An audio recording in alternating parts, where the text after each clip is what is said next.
Humanity did not conquer the galaxy through force. They infected it with their ability to survive and rebuild from ruin.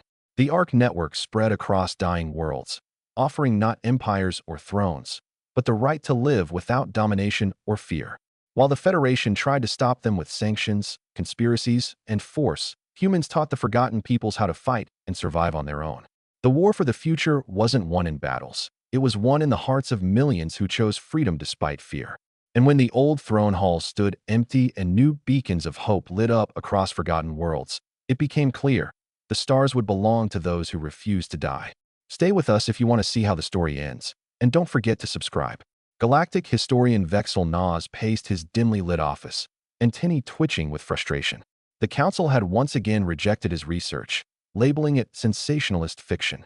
3 rejections in a row, 3 humiliations.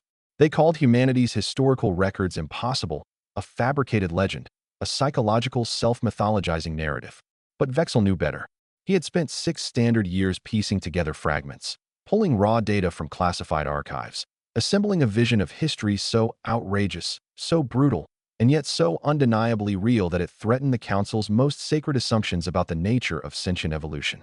In the faint glow of his office's organic light fixtures, he summoned the restricted archive again. Thousands of images and records unfurled before him. War.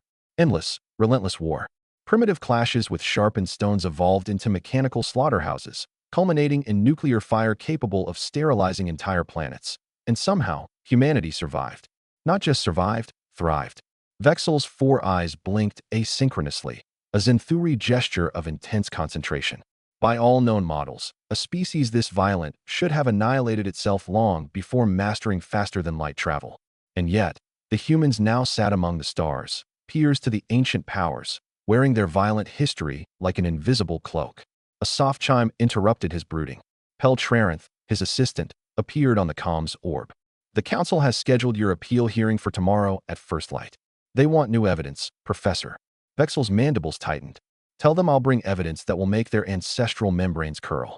He terminated the call and turned to the towering holographic archive, pulling up the classified file he had dared not open until now. NOS file 7734. A warning blinked. Unverified historical data flagged as potentially destabilizing. Access requires level 9 clearance. Override authorization. NOS, Epsilon, Theta 9, he whispered. The display shifted, and what he saw still stunned him, even after all these years. Images, real, raw, brutal, from Earth's most violent centuries. Cities in ruins. Tens of millions dead. Weapons evolved not for defense, but annihilation. Generations hardened in the crucible of endless conflict. A soft knock at his door broke the moment. Enter, Vex'tula barked, minimizing the display. Professor Kellick's drone shuffled in, her frail form supported by an exoskeleton. She had been his harshest critic at the University of Xenoanthropology. Still obsessing over your humans, Vex'tula? She said, voice heavy with condescension. You'll destroy your career if you pursue this madness. Vex'tula's patience, thin as gossamer, snapped. Have you ever spoken with a human, Professor? Have you observed them up close? Drun's skin paled. That's irrelevant. Their records are incomplete at best, fabricated at worst. Evolution through that degree of violence is impossible. Vex'tula advanced a step. Then why is so much of their history classified by the Federation? Why were entire centuries sanitized from public archives? Drun stiffened. There are political considerations. Some truths destabilize more than they illuminate. And that's why we should ignore them? Vex'tula demanded. No, she whispered. That's why you should drop this before it destroys you. She turned and left, the software of her exoskeleton fading into the sterile corridors. Vex'tula stood there for a moment, breathing heavily. Then he made a decision. If the council wanted proof, they would get proof. Real proof. He opened a secure diplomatic channel, bypassing standard protocol. The display resolved into the face of a human, Ambassador Marcus Rivera, stationed at the Federation capital. Ambassador Rivera, Vex'tula said without preamble, I need your help. Rivera's smile faded. What's wrong? They rejected my research again. They claim your history, the wars, the genocides, the nuclear brinkmanship, is myth. They say no species could survive it. Rivera leaned back, considering. We've heard that before. It's uncomfortable for them to accept. I need irrefutable proof. Something they can't dismiss. The ambassador was silent for a moment. There is one option, but it's unusual. Vex'tula leaned forward, antennae quivering. I'll do anything. Rivera's smile returned, but it was a grim, dangerous thing. Meet me at the Earth Embassy in 1 hour. There's someone you need to meet. The Earth Embassy was unlike any other structure on the Federation capital world. While most buildings shimmered with the organic translucence of living crystal, the human embassy was a brutalist monolith, stone, metal, concrete. A fortress, not a palace. A statement. Vex'tul passed through layer after layer of security, noting the humans stationed at every checkpoint. Their movements were economical, predatory, precise. Not predatory in hostility, but in focus, like apex predators on constant alert. Rivera met him in a conference room decorated with artifacts from Earth, ancient paintings, sculptures, and weapons displayed like sacred relics. An unsettling reminder that for humans, beauty and destruction were siblings, not enemies. Before I introduce you, Rivera said, understand that what you're about to learn isn't classified by law, but it's not public knowledge either. Vex'tul adjusted his robe nervously. I understand. Rivera pressed a control panel. The door opened. An elderly human woman entered, moving slowly but unaided.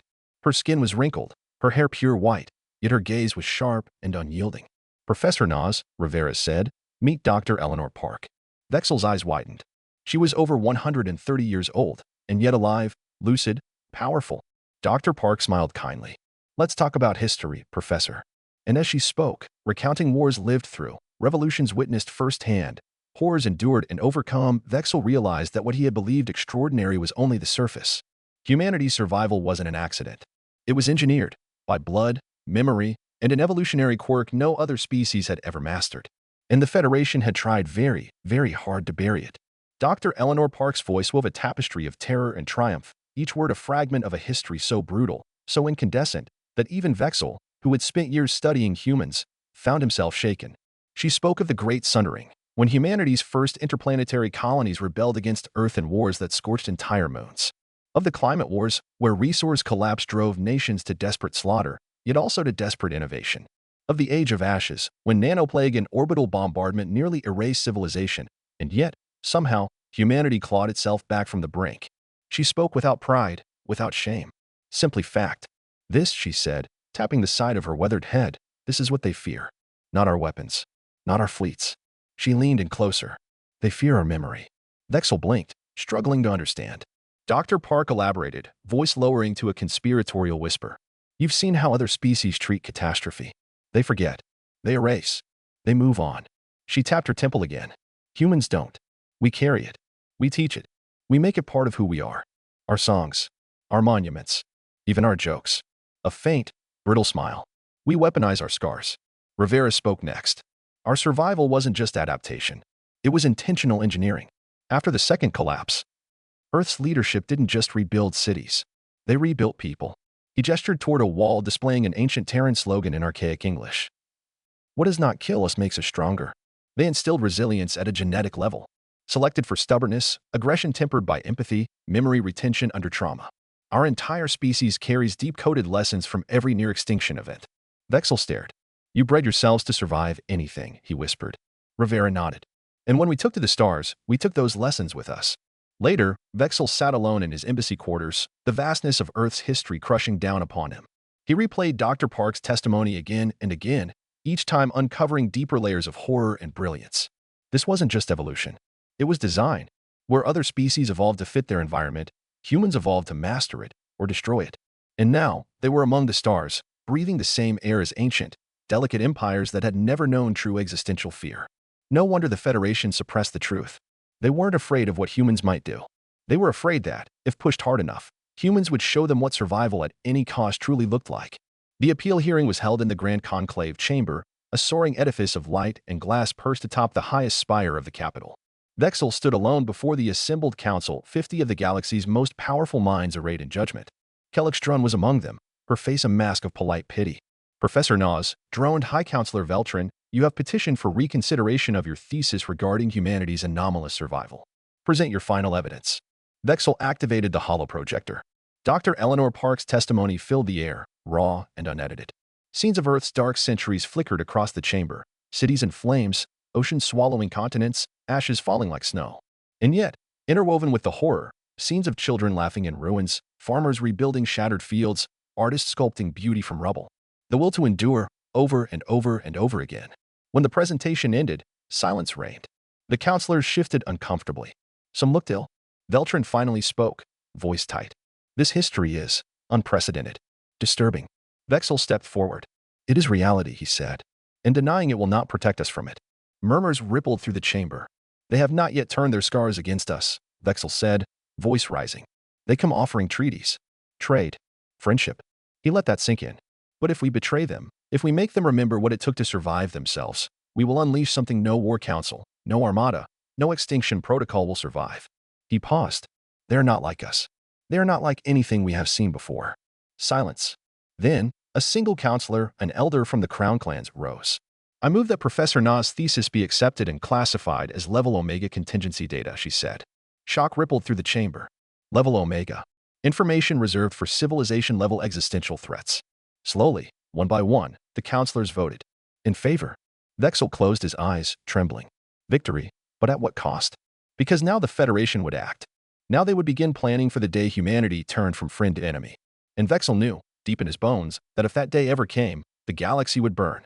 Far across the stars, aboard a human Arc-class diplomatic cruiser, Ambassador Rivera received the encrypted notification. He read it once. Then he smiled, grim, tired, satisfied. "They know now," he said to no one. He raised a glass in silent toast to the unseen stars. Good.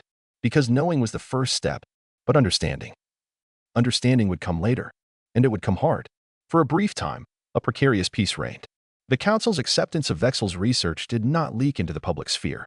Federation citizens continued their lives, unaware of the silent shift in policy, the subtle tightening of defensive postures, the quiet reclassification of humanity as a level red emergent variable. But among the inner circles, the ruling houses, the war ministries, the think tanks, humanity was no longer just another new species to be cautiously shepherded into the galactic fold. They were a contingency, a gamble, a sword hanging over the Federation's head by a thread spun from ancient blood and burning will. Professor Vex'tulia Noor was quietly reassigned to a strategic advisory position. Officially, it was an honor. Unofficially, it was containment, a gilded cage to keep him from stirring further ripples. He accepted the transfer with grim resignation. He knew the Federation would not confront humanity openly. Not yet. They would study, they would prepare, and, if necessary, they would act. It was not a question of if, but when. Meanwhile, Earth continued its slow, relentless expansion. No grand conquests. No dramatic wars. Instead, humans did what they had always done best: adapt, infiltrate, endure. Terran merchants undercut ancient trading monopolies with brutal efficiency. Terran engineers revolutionized frontier outposts with hardy, redundant systems that refused to fail under harsh conditions. Terran diplomats, often rugged, often informal, won over skeptical planets not with flowery words, but with tangible results. Need water purification? A human cargo hauler could retrofit a system in days. Need protection from pirate raids?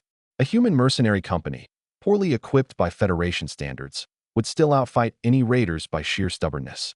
Bit by bit, planet by planet, Earth's influence spread, and the old powers watched in growing unease.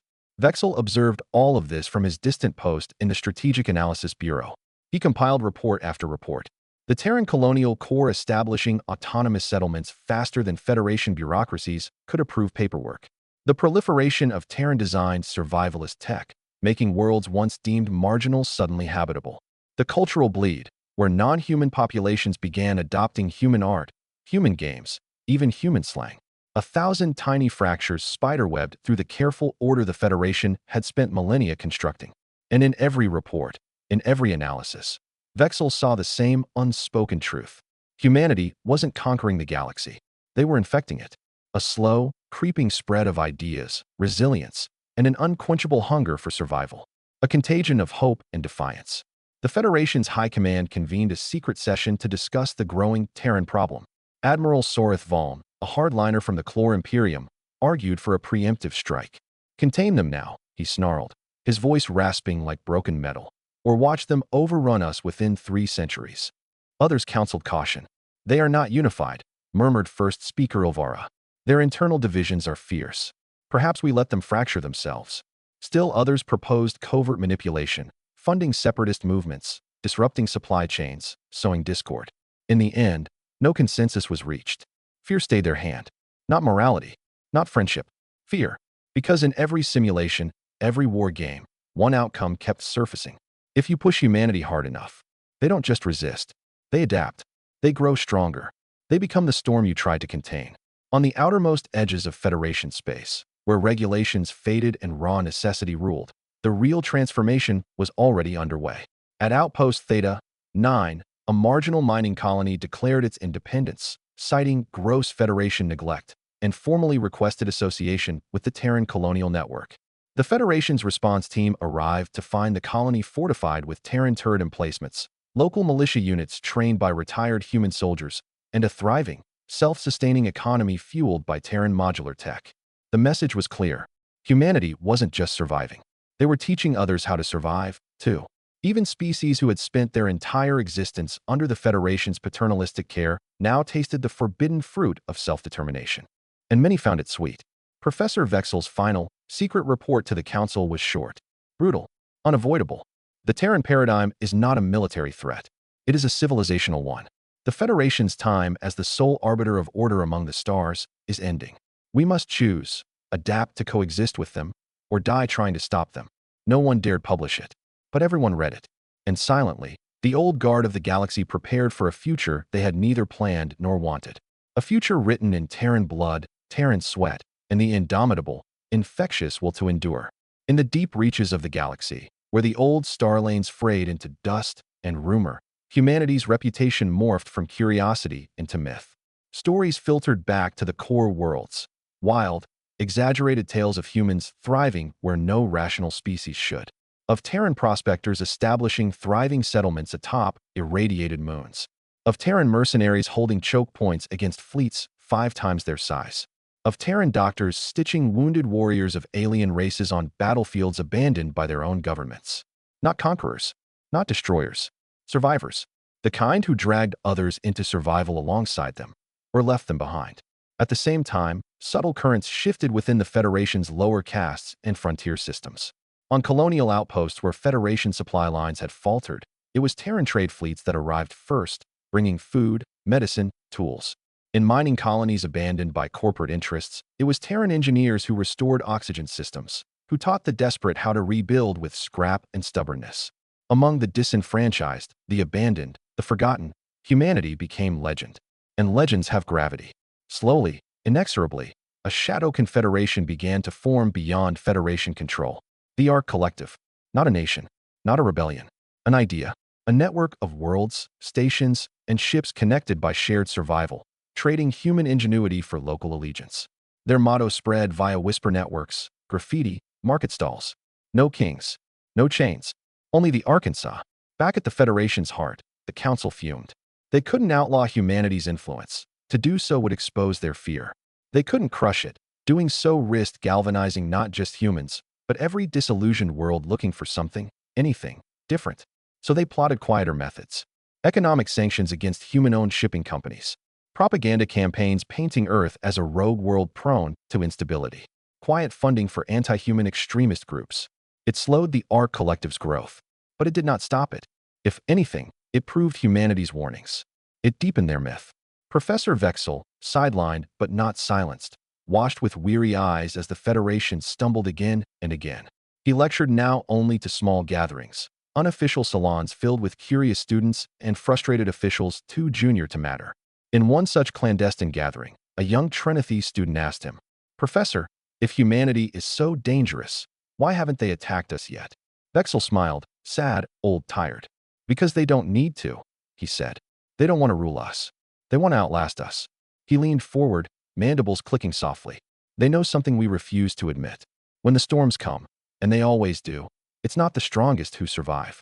It's the ones who refuse to die." The students sat in silence. Some horrified, some inspired. All changed.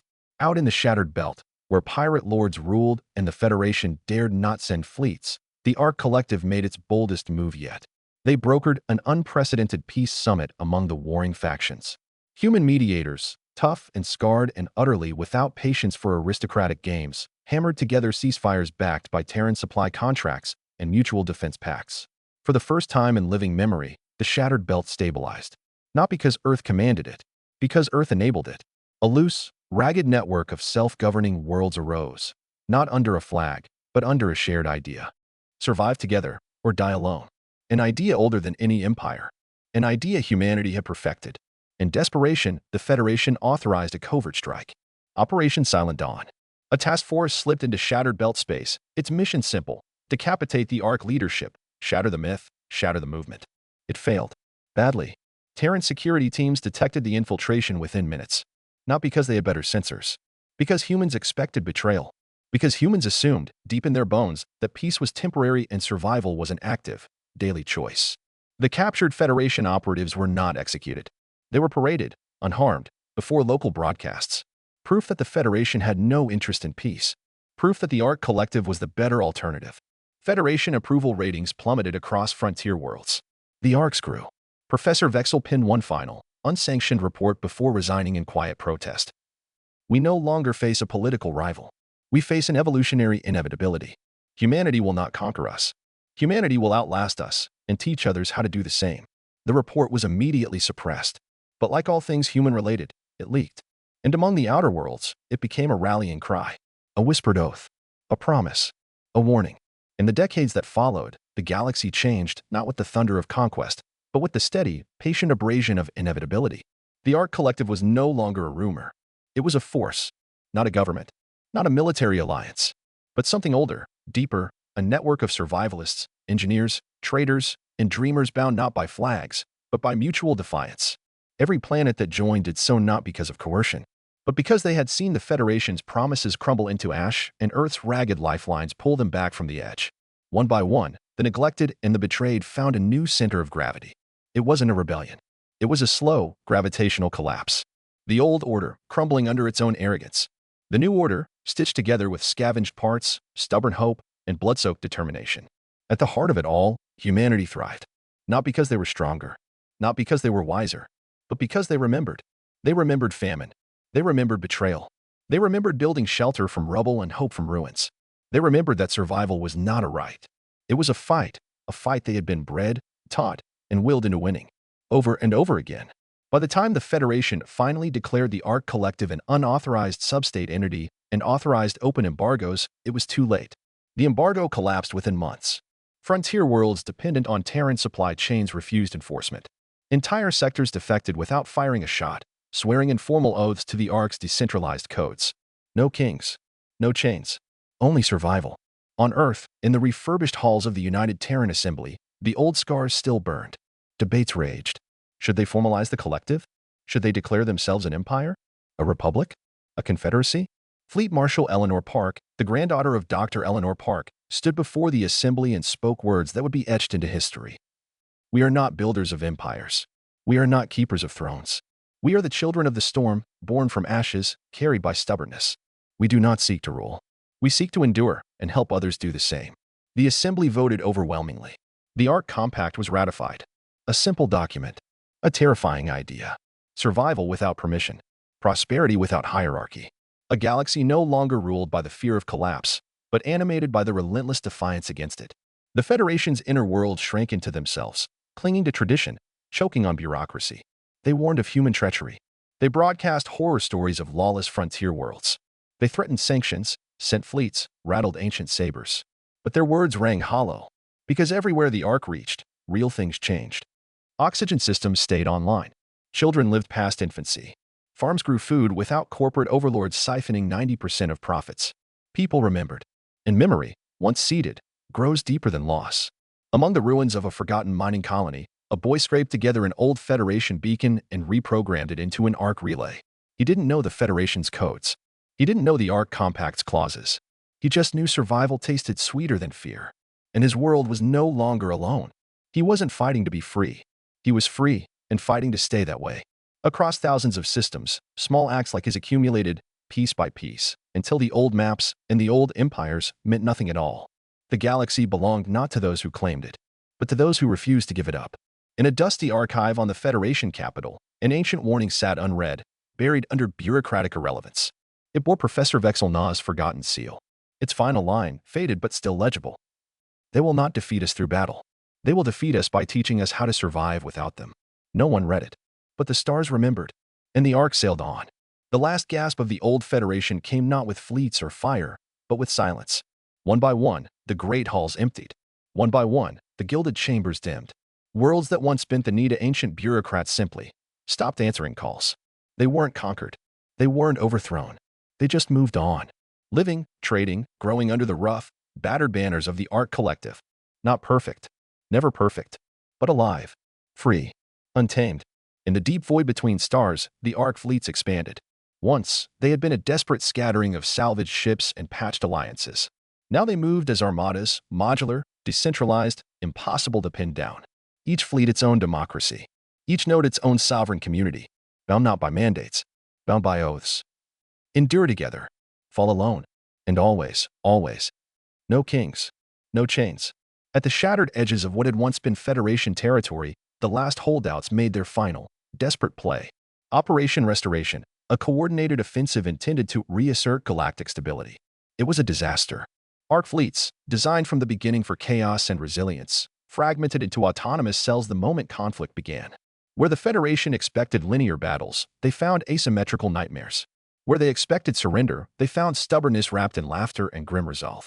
When they destroyed one Ark node, 3 more rose in its place, seated by survivors carrying nothing but blueprints and stubborn memory. It wasn't a war. It was an ecosystem fighting back. And humanity had taught it how. Fleet Marshal Eleanor Park stood aboard the Dawn's Anvil, the first true-generation Ark fleet flagship. She watched the stars from the observation deck, her breath slow and steady. Reports flooded in, victory after victory, but she felt no triumph. This had never been about winning. It had always been about outlasting.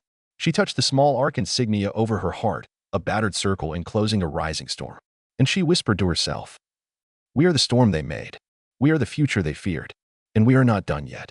On a distant world orbiting a forgotten sun, a child climbed a rusted tower to fix a broken relay. He wasn't a soldier. He wasn't a revolutionary. He was simply a boy who knew that if he didn't, the cold night would steal another breath from his people. And somewhere in the Ark mesh, his tiny signal blinked to life, joining millions like it. Proof that survival had a pulse.